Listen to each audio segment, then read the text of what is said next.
Right, buddy, this is the preview. Manchester United travel to face Fulham. It's another big game for Ruben Amorim and his team. It's another opportunity to get 3 points in a huge Premier League game after that disappointing defeat last week to Brighton.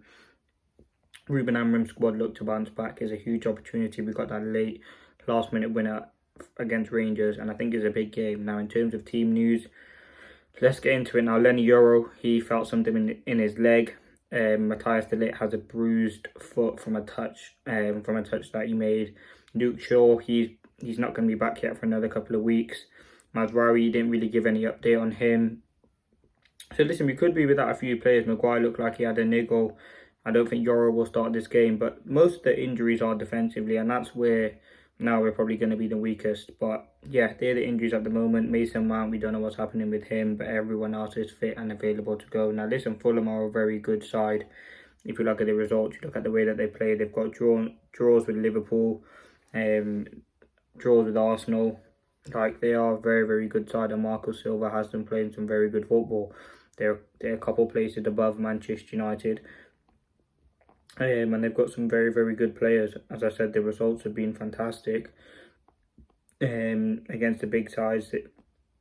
They did lose to West Ham, but they've beaten Chelsea, drawn with Liverpool, drawn with Arsenal, drawn with Tottenham. Obviously, they narrowly lost to Man City a couple of months ago, but listen, they are a very tough side to play now. Their last 5 games, they've won 3, drawn 2. In the last 5 games, they've won 2, drawn 2, lost 1. So not in the greatest vein of form. The last game was away from home.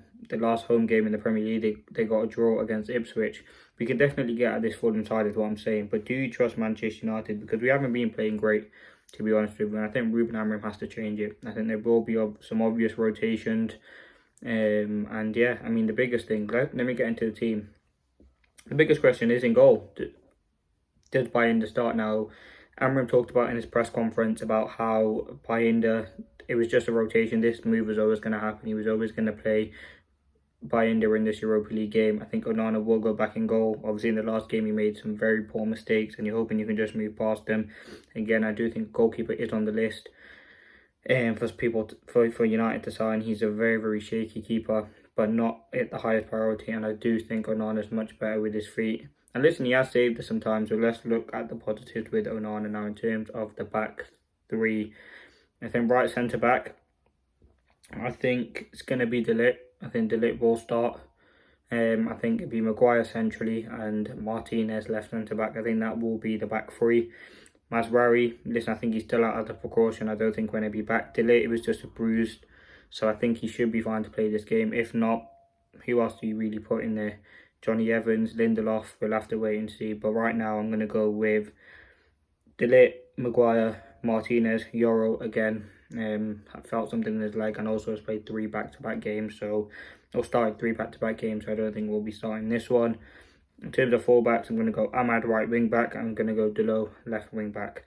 Delo, listen, hopefully after this game, well, definitely in the game. When is it?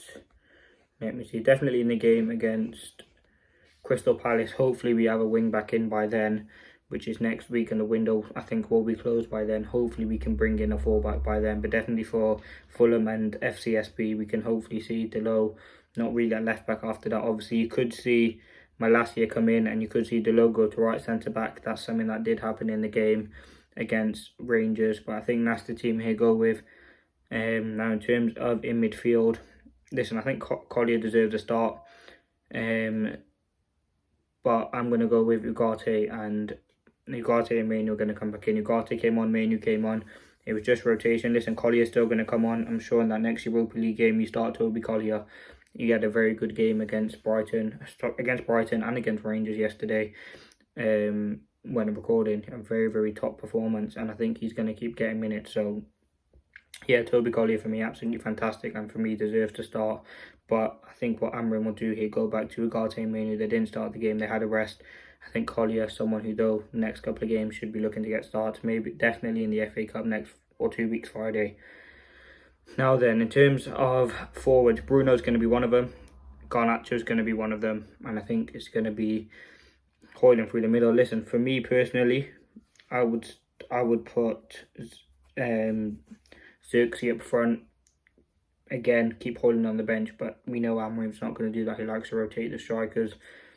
I just don't think Højlund's been good enough. Yes, I don't think Xerxes is the valid number 9, but I think he's going to play there. I think Bruno has to start. And Garnacho, he's very direct. He's learning that position. It's a new system, new formation under Amorim.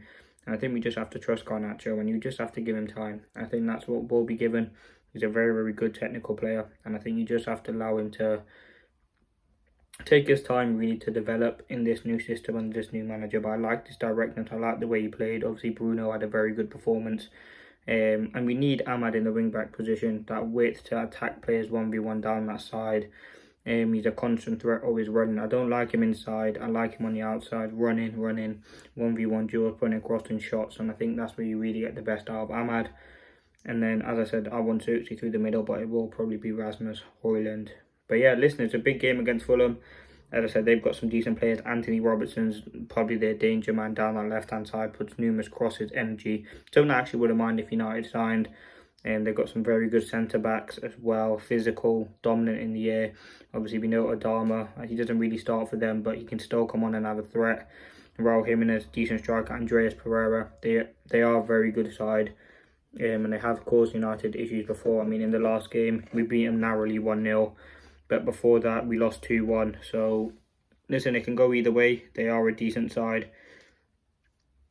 And they have got some very good players. I remember we played them in the opening day of the season. It was that great goal by Xerxes on his debut. But it was a very 50-50 game. And they have got some players that we must be careful of. And some very good, technical, talented players. In terms of score predictions, I think it's going to be a 1-1 draw. I think, listen, it's a game I want United to win.